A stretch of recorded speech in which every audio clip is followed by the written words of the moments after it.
Welcome to This Week in Heresy, episode 58. Baptist, but not that kind of Baptist, with our guest, Paul Schneider. Hey, Paul, welcome to This Week in Heresy. Thanks, Gina. It's great to be here. So for the folks that don't know who you are, could you talk a little bit about who you are and what you do? Sure. Well, I'm a father and a husband, sort of first and foremost. But beyond that, I'm in my fourth year of seminary. I'm on the 5-year plan. So, and I'm a proponent of radical inclusion and working against solitary confinement. And yeah.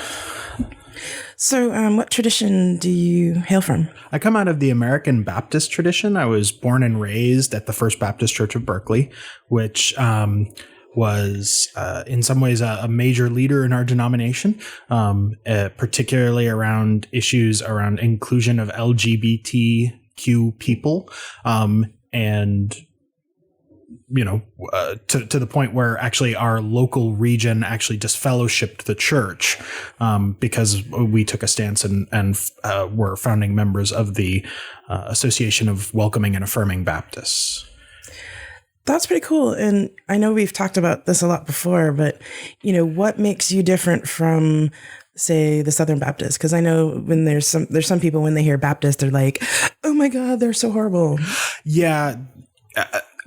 Sometimes I get tired of saying I'm Baptist, but not that kind of Baptist. Right.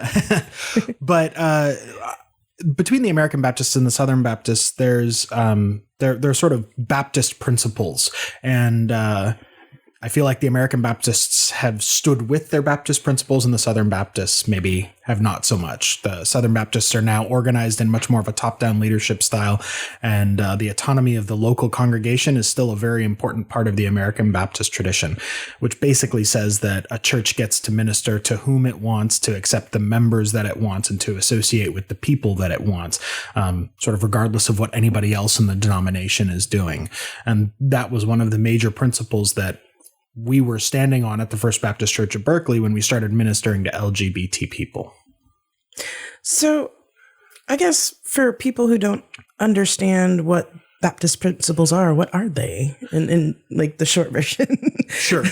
So the short version is that there's the autonomy of the local congregation, there's soul freedom, and there's the priesthood of all believers. It's sort of the most critical pieces.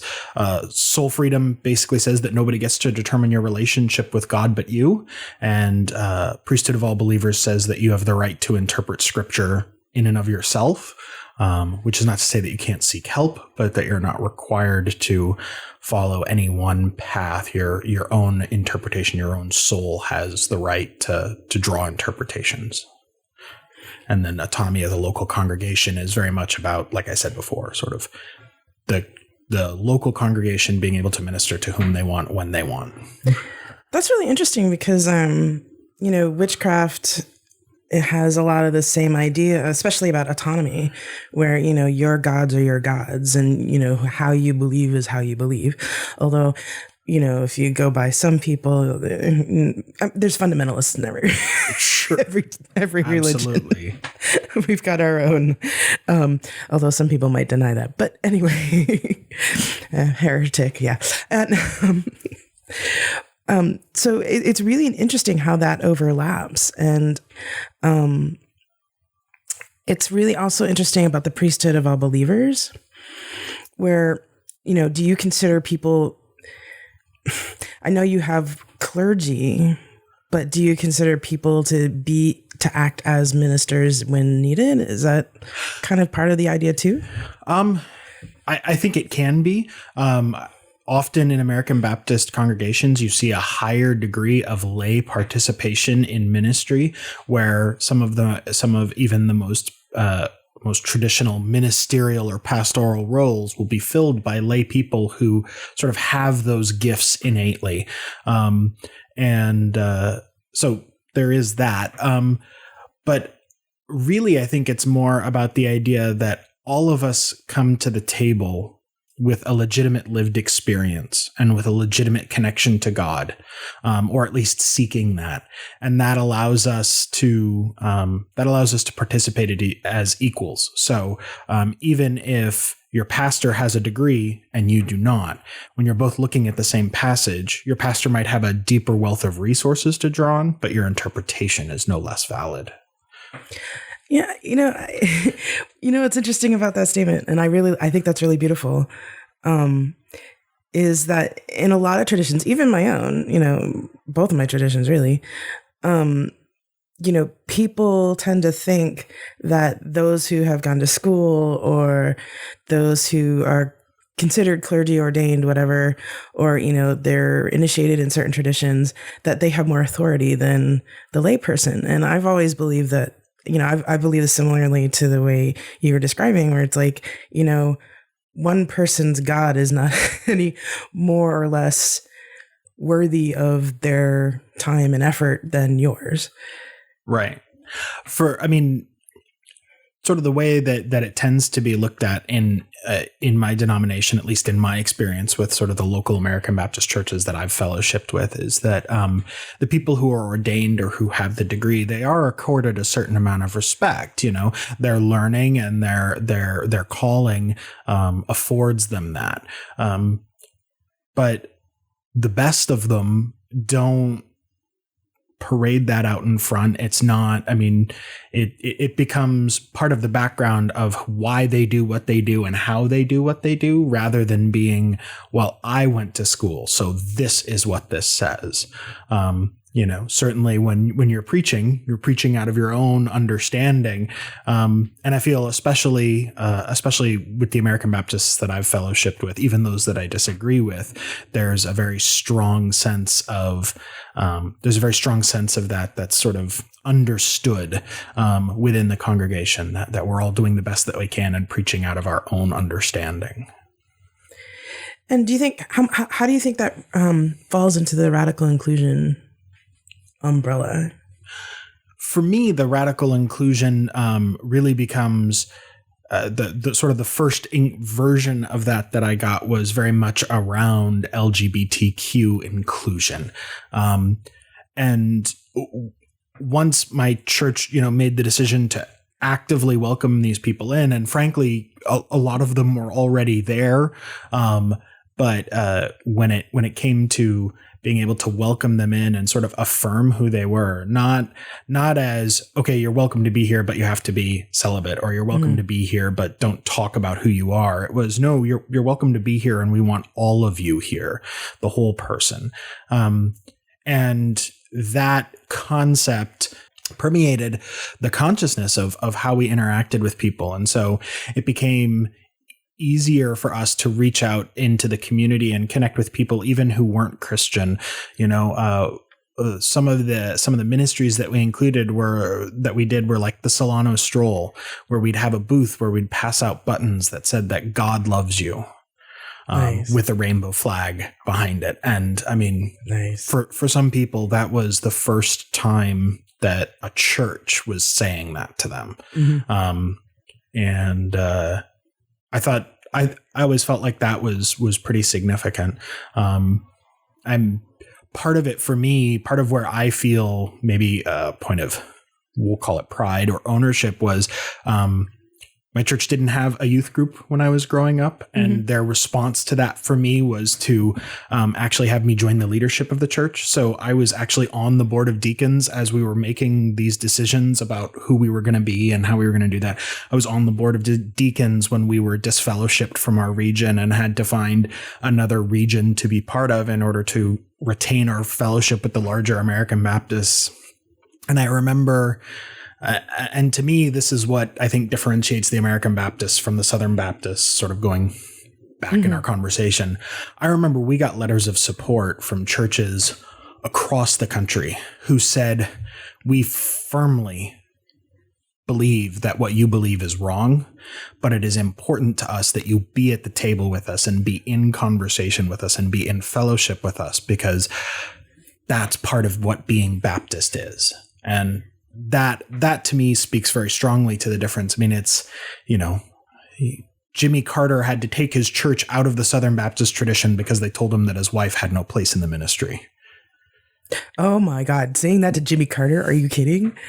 Yeah. His reaction was polite and measured, but there was certainly a level of heat under the letter that was shared to the public.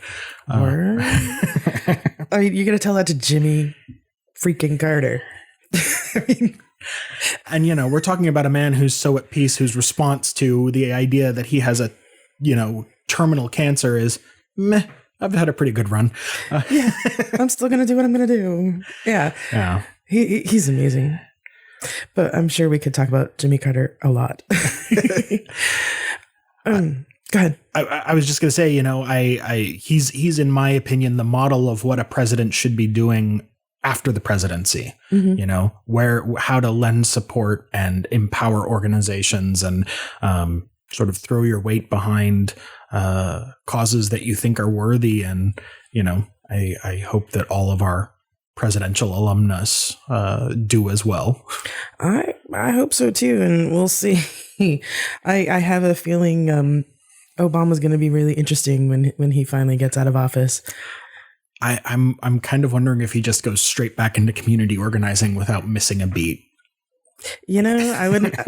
Well, wasn't it your seminary that offered him to come over and study? President Obama gave his rather amazing, beautiful sermon after the massacre in the East Coast, and he. And immediately my school tweeted and offered him a place with the incoming class. So, I was watching that, and that was really amazing. I mean, it was just so beautiful. And then he sang, and I was like, "Oh my God, he sings!" But it's interesting. Is he actually Baptist? Is that? I don't actually know where he falls on that. I know that Jeremiah Wright. I believe he comes out of an AME tradition, but I could be wrong about that. I think in some ways, our president defines himself by the church that's most comfortable for him and his family. And that's obviously not the one in Chicago anymore. The commute's a little hard. Right.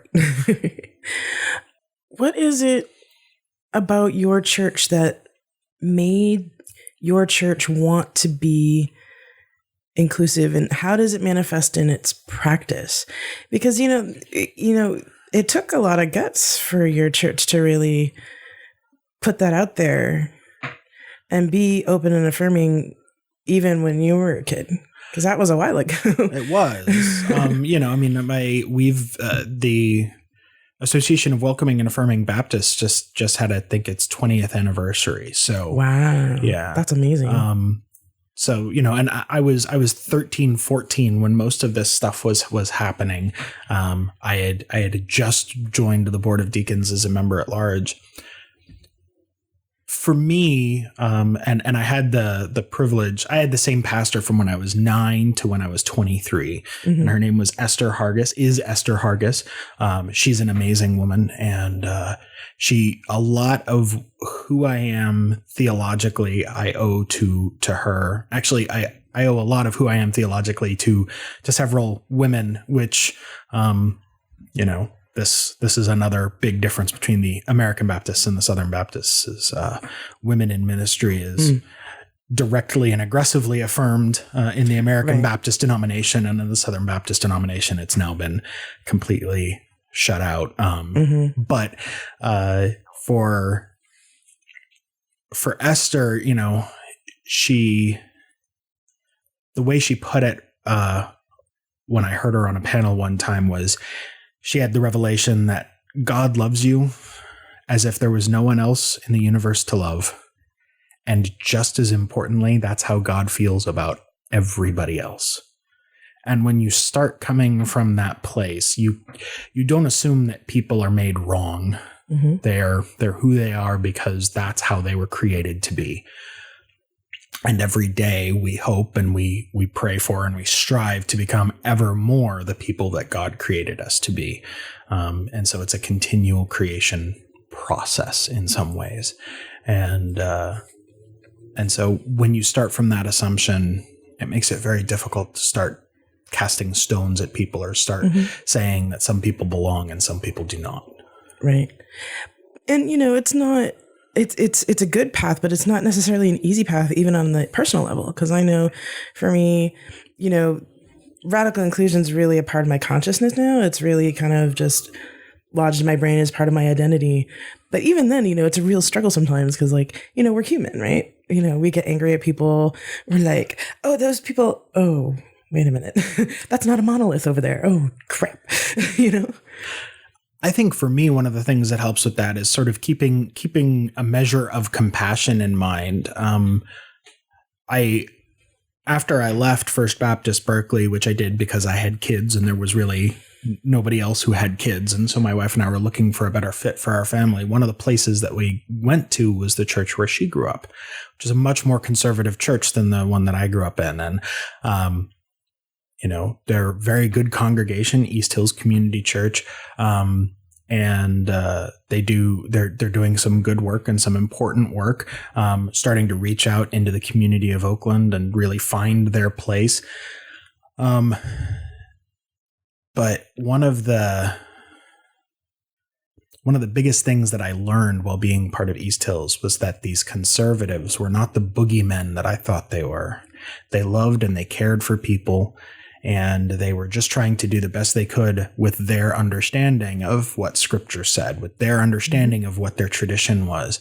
And so I came to a realization that if you really believe that hell exists, you will do anything to keep other people from going there. And that is the most compassionate act that you can do. Mm-hmm. Even if that means scaring them out of their minds to find Jesus Christ, because that's the only alternative to burning in hellfire for an eternity. And that, holding on to that and realizing that it's about best intent, allows me to look at some of the most frustrating and hateful things that I sometimes see coming really from anywhere and go, but people aren't generally evil. They aren't trying to just hurt other people. They're trying to act out of that place of best intent. Yeah. I mean, there's a concept my wife came up with called metafaith, and one of the things is that she uses a mathematical term, axiom, to describe people's beliefs, because in the mathematical sense, axioms are always true. Axioms can be true. And my axioms and your axioms are different. They overlap in a lot of spaces, but they can be true and exist in the same place in the same time.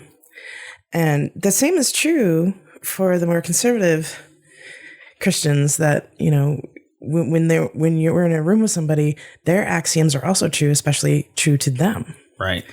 And that's how they view the world.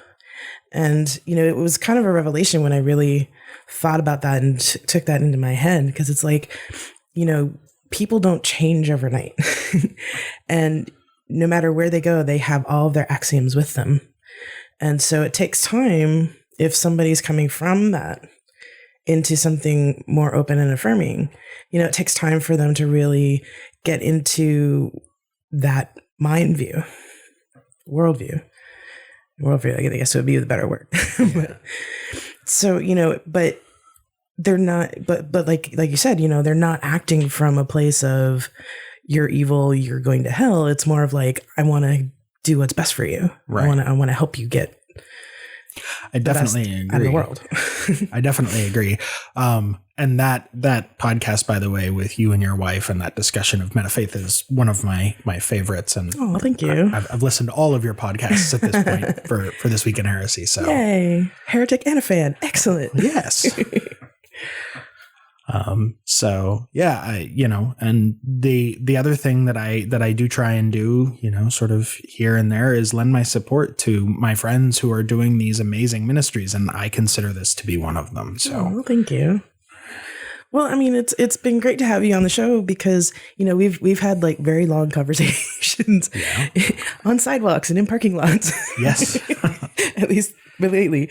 About this very stuff, and coming from a theological side of it. And, it's, I think sometimes it's hard for people to wrap their brains around that. Yes, there are people who have theological bases for inclusion. And I think people looking from the outside in are like, how do you get around the Bible? And it's like, well, the Bible isn't, the Bible doesn't have, like, depending on how you interpret it, the Bible either is a blunt instrument or is not. Well, and a big part of it is do you believe in the inerrancy of Scripture or not? And, the inerrancy of Scripture is really one of those concepts that, one of the things that I really appreciate about my denomination is that we range from the extremely liberal to the extremely conservative. And yet we're intentionally in fellowship with one another. And so we have people who I would describe as fundamentalists, who truly believe in biblical inerrancy and who believe that that is an important principle to stand on. And we also have people who believe that the Bible is a sacred text, that it is inspired by God, but inerrant. Humans have been involved. Humans have been involved in the writing of it. Humans have been in and added their perspective in the initial authorship. Humans have been involved in the translation, and let's not forget what we lose in translation. Right. And humans have been involved in the subsequent interpretation.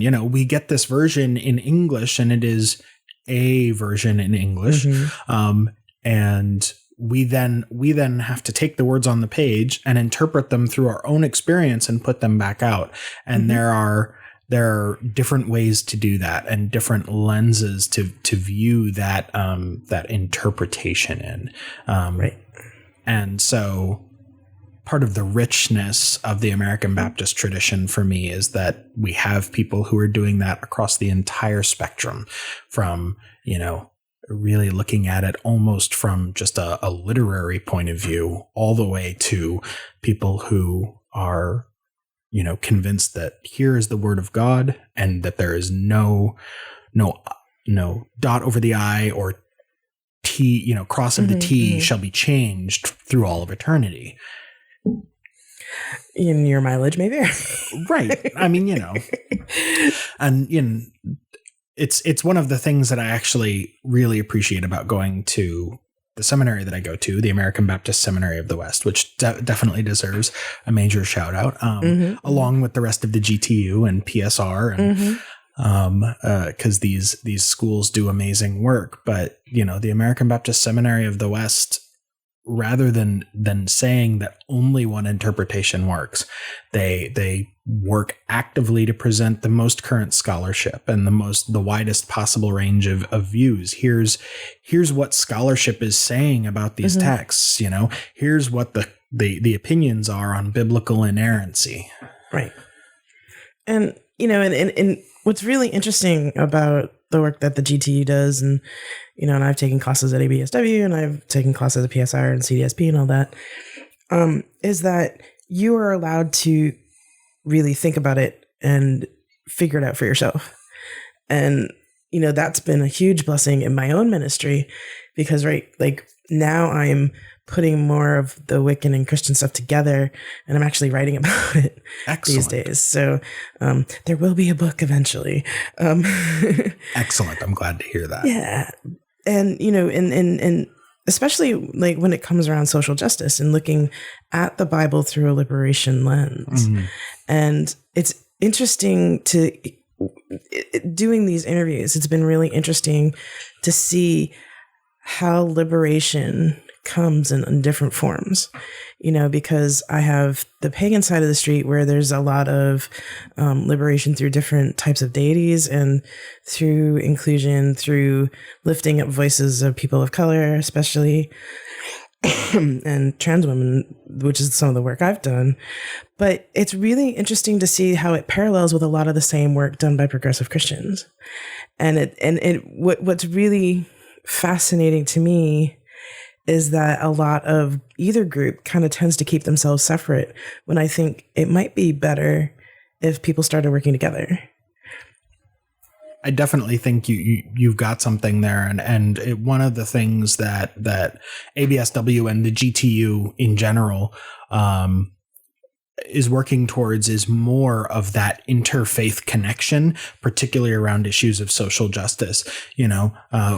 fundamentally, when it comes down to it, at the core, the axioms of a lot of these major religions, the idea that you should be good to people and work to help the people at the bottom come up from there.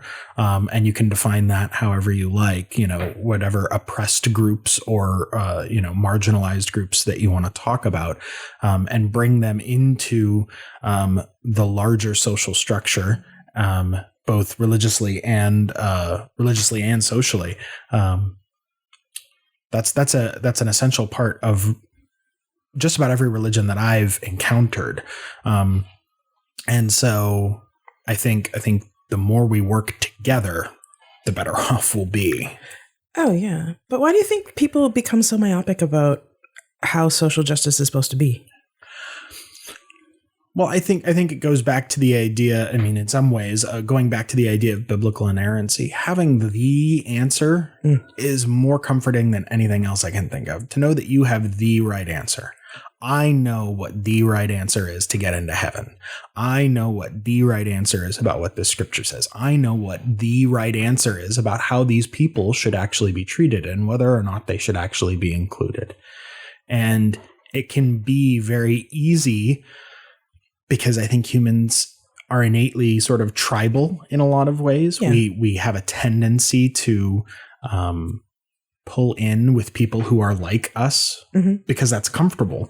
One of the fascinating things is that tribalism these days is happening less along geographic lines and more along ideological lines. And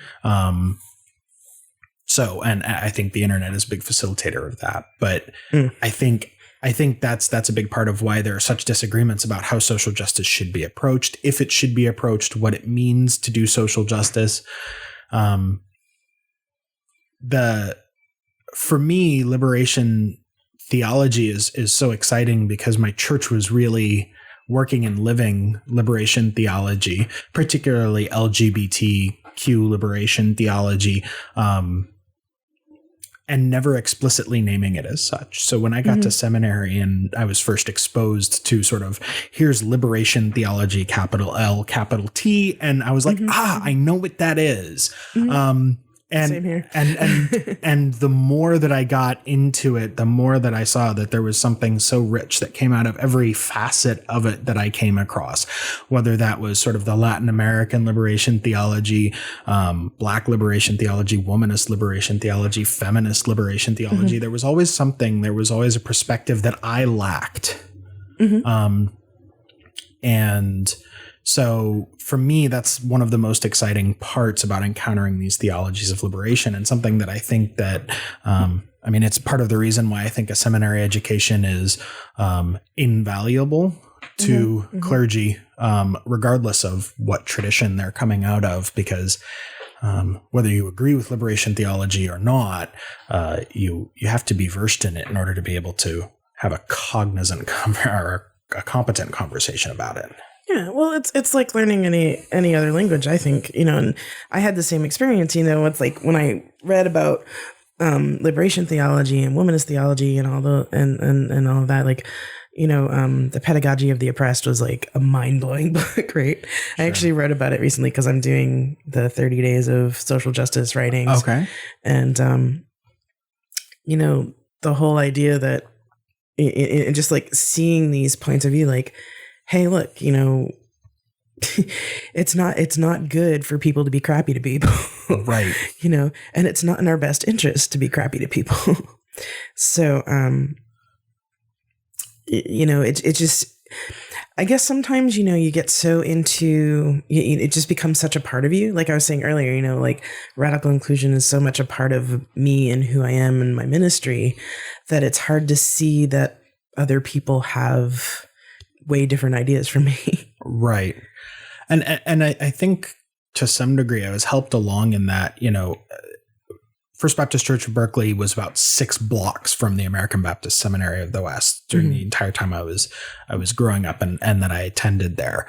And so we had an unreasonably high proportion of seminary trained lay people, or occasionally they were ordained ministers who were not part of the formal ministerial leadership of the church, but were honestly part of the ministerial leadership of the church. Right.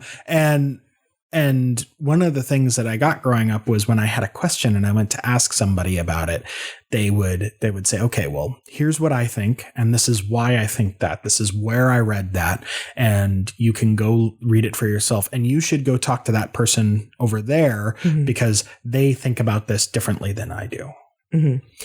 And so I never got a one-sided answer. I never got a definitive, this is the way it must be. And so every time I came in, I had a question about faith or about what the Bible said or about what was going on. I got these multifaceted answers, and I was encouraged to go and look stuff up for myself and to sort of really have different and encourage that it was okay for me to have a different opinion than anybody that I talked to about it. That I was encouraged to form my own opinion, and then above and beyond that, also that it was okay for me to struggle with and have doubts about what was going on and about, having faith and, this whole God thing. And I just thought that was how church was. I was growing up. This is how church was. So when my friends talked about church and they talked about this place that they hated going, and I never understood it because for me, church was always a place where I was welcomed and loved. And if I had a question, I got an honest answer with, the idea that there was more answers for me to seek out there.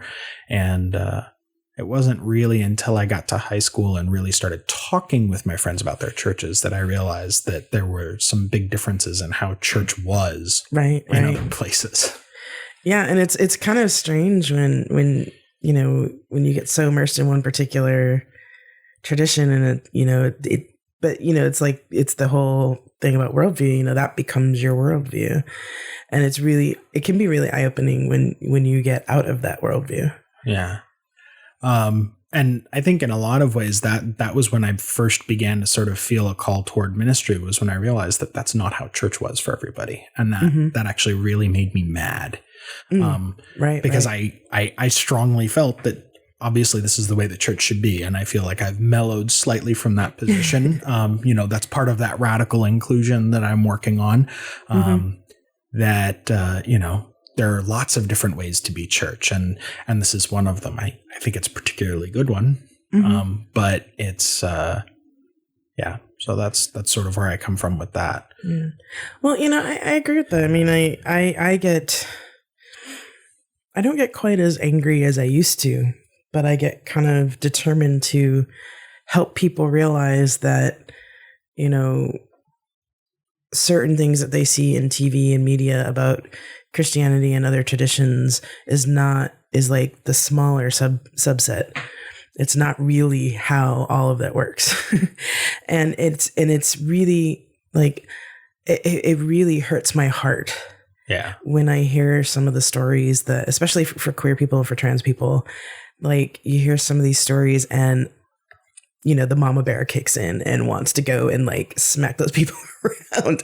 And it's like, I know I'm not going to do that. I am a pacifist, but I have never been more inclined to violence than when my niece came home and she was, she's a teenager. She's dealing with sexuality, and that's never a simple thing for anybody.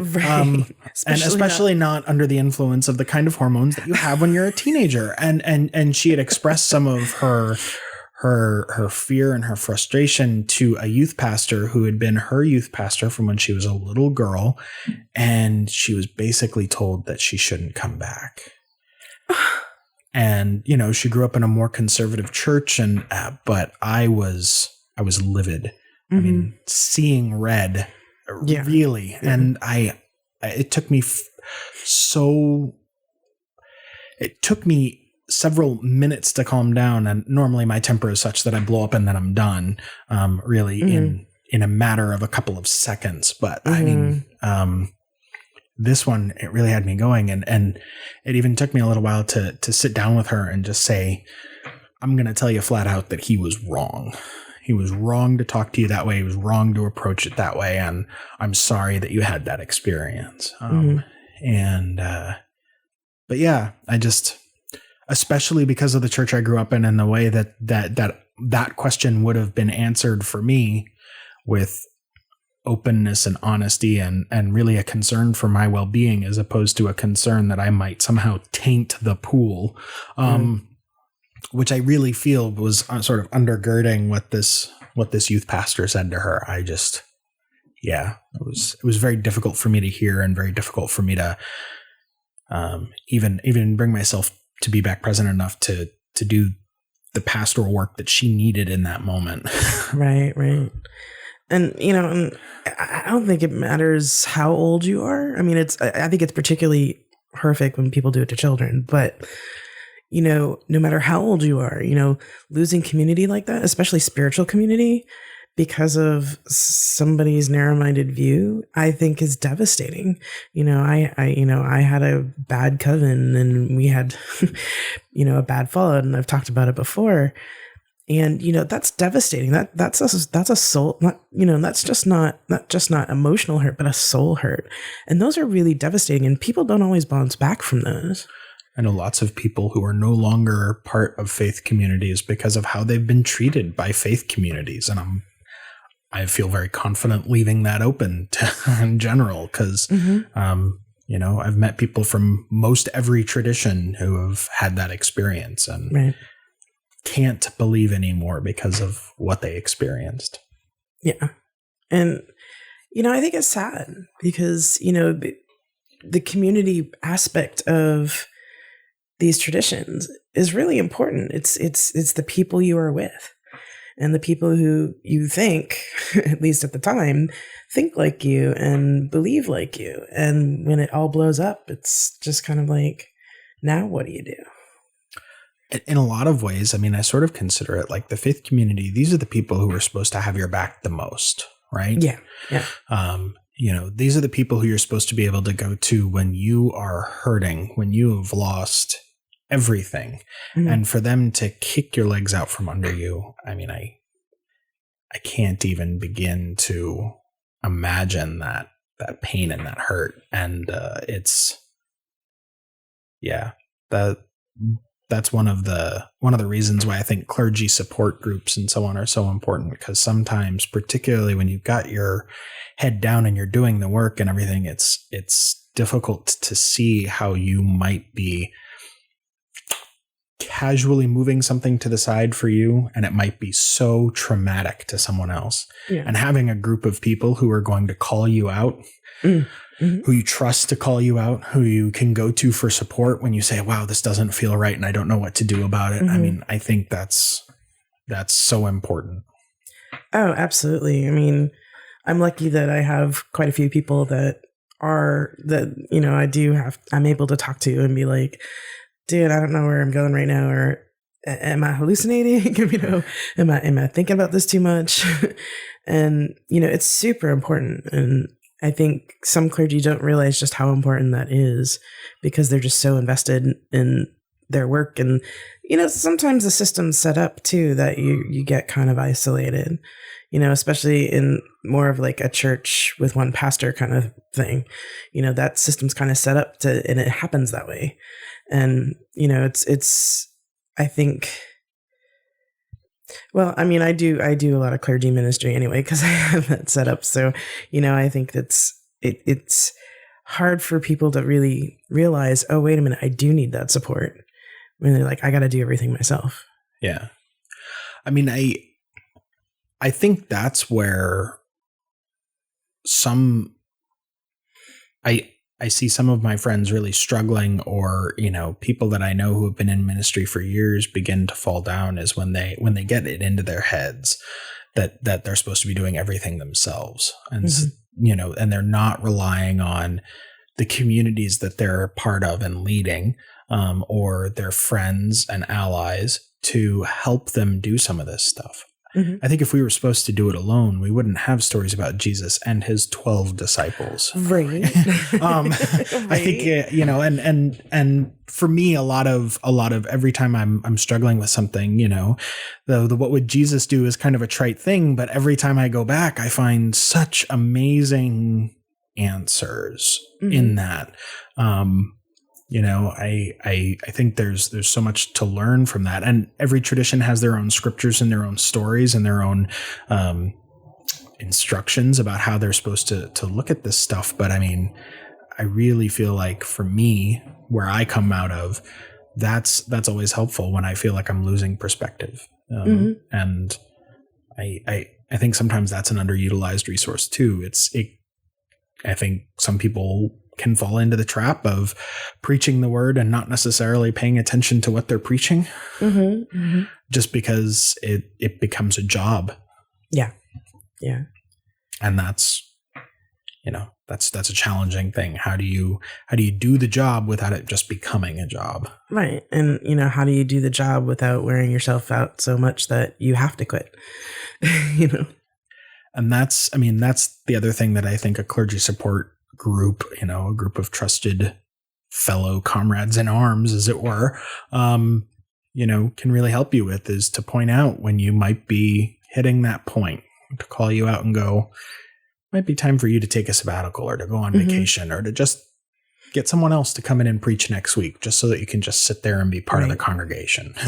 I mean, my wife was even doing that with me last night because like I was saying, I was doing this social justice writing thing, and she's like, being, in some circles, it's called being the warrior. You're doing that kind of work to, slash down the old ideas, right?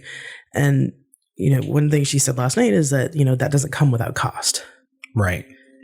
And, and I'm like, because, I was feeling kind of worn down and I was like, oh, I've been doing all this work and I've been doing it every day, and I haven't given myself time to pause and reflect and relax. And so, and I think, that's a trap we fall into as clergy, because we want to help people so badly. And it's part of our DNA, I think, that we do so. And I think it's a big part of who we were created to be. Yeah, exactly. So I want to kind of go into a slightly different tack here. And I was thinking about this a bit ago in our interview, is, there's a lot of studies done and everything about how the church is decline, like Christian churches are in decline. And what do you see as the reason for that? I think in a lot of ways, particularly in the larger denominations, and here I'm talking about, the Southern Baptists, the Presbyterians, the Episcopalians, the American Baptists, we have this model of church that we're clinging to, which is that people move into a community or come into a community or sometimes are raised in a community, and they get married and have kids and they live and they die, and they're all part of a church for that entire time. You might lose a couple of kids when they go off to college and they don't come back, but then the idea is that they're going to some church in that community and joining that community and being members for the rest of their lives. And I just don't think that's how it works anymore. You can blame the millennials, you can blame the Gen Xers, the Gen Yers, whatever you want to blame. But I think in a lot of ways, and I feel this, with my own experience, where my wife and I were pretty happy at First Baptist Berkeley. We wanted to be part of First Baptist Berkeley, but without the support there for them to be able to help us so that we could come on Sunday and not be the childcare ourselves. Right. There was no point in going. I mean, we could sit at home and do the childcare work, and, and different churches, churches go through life cycles, and sometimes they have the ministries that people need and sometimes they don't. And so I think people are less bound to a particular denomination or to a particular church, certainly, than they used to be. And so, I think in some ways that requires each church to be more conscious of the identity that it does have in a way that they haven't had to be, right? I am the Presbyterian church. I'm the first Presbyterian church of this town, right? Yeah. If you're Presbyterian, you're going to come here first. Well, not anymore. Yeah. I mean, First Baptist, maybe that's not actually the first place that you're going. You're going to be looking for a church that meets where your goals are. And in particular these days, when we're talking about social justice, when we're talking about ministries that matter, if you have a concern in your heart for the homeless, and there are 2 Baptist churches in town, and one of them has a ministry for the homeless and the other one does not, where are you going to go? I mean, right. And so I think churches need to sort of be aware of that and embrace that. Mm-hmm. And that means that they need to be willing to build an identity around the ministries that they're doing. And that's not to say that identity can never change either. I recently did an internship with a church that has for a while not been doing social justice work. Mm-hmm. And part of that was that they were between ministers, and now they have a new permanent minister, and he's really getting them going. And their social justice, that their focus now, because the church is interested in it, because the pastor is interested in it, is around mass incarceration. Totally new direction for this church, but a very good way for them to engage social justice. And they can build themselves and are working to build themselves as this is a church and this is our ministry, and they're going to engage mass incarceration from different angles. And I think that's fantastic. I think that's sort of the model that churches need to move towards, is being willing to engage people in that way. Here's who we are. This is what we do. Mm-hmm. And we invite you to be part of it with us. Yeah. And then not be hurt when those people grow and change like people do, they move on. Right. And that makes sense to me. I mean, we kind of see that as our own kind of idea in our covenant, right? Like, if your path happens to take you away from us, we're not going to be like, oh my God. And there's some churches that are like that too. They're oh my God, you're leaving what? But it's like, more is like, I hope and we've had to do this a couple of times where it's like, all right, well, good to know that you realize that your path is changing, and good luck on your journey. And I think that's more a more compassionate response for that. I think when you take the time to acknowledge someone for what they've given to your community and send them on with your blessing, it leaves open the possibility of their returning. It certainly opens a more positive remembrance of their time with you. And even if they left under even strained terms, if you take the time to do that, I feel like it makes a huge difference in how how a person can sort of walk away from something and maybe be less wounded than they otherwise might be. Absolutely. And, it's also, you're talking about how churches specializing in things. I think also just realizing that we are a different society now, right? And that there is going to be other ways other than the normal, like just existing. There's online, there's got to be a presence online. There's got to be ways to find you, like having a church website and things like that. Like, it's a different world of communication now. And I think some churches are catching up, and some churches are like, yeah, we got this. And then there, like you said, there's some churches that are just clinging so hard to that old tradition. Right. That, in some ways, I know some people want some of that tradition, like for the Roman Catholic Church, people really like the bells and the whistles and, or the Episcopal Church. And that's fine. Some of those traditions are really great.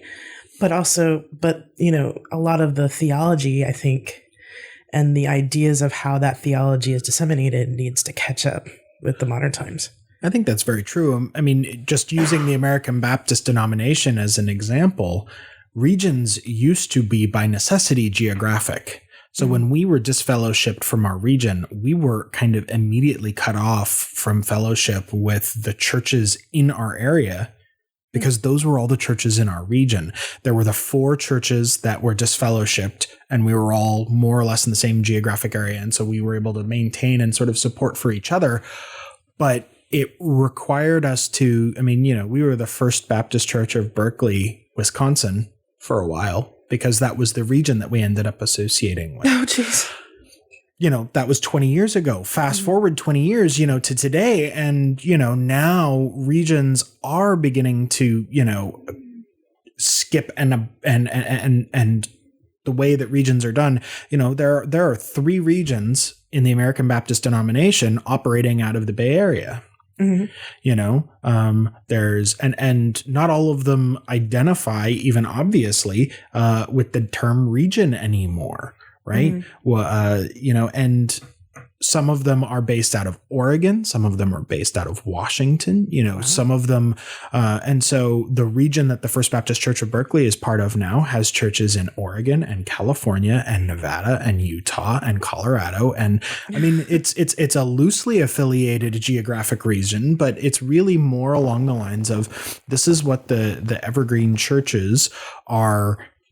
Sort of, these are the things that we hold up as important. These are the things that we believe. And if you want to be part of this group, please join our region. And distance is less of an object than it used to be. Yeah, absolutely.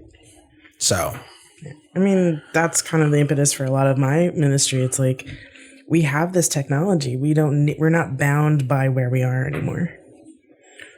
And, we can do things that now that we only dreamed of 10 years ago. Right. I mean, before the internet, a podcast like this, an interview like this, it couldn't be disseminated all over the world. Right. Couldn't. It may be lucky to get on NPR, maybe. Right. Or the local radio station. If we want to talk, a video form, then we might get television or something like that could be disseminated that way. But even then, we're talking about a region, at best a country, at best a town.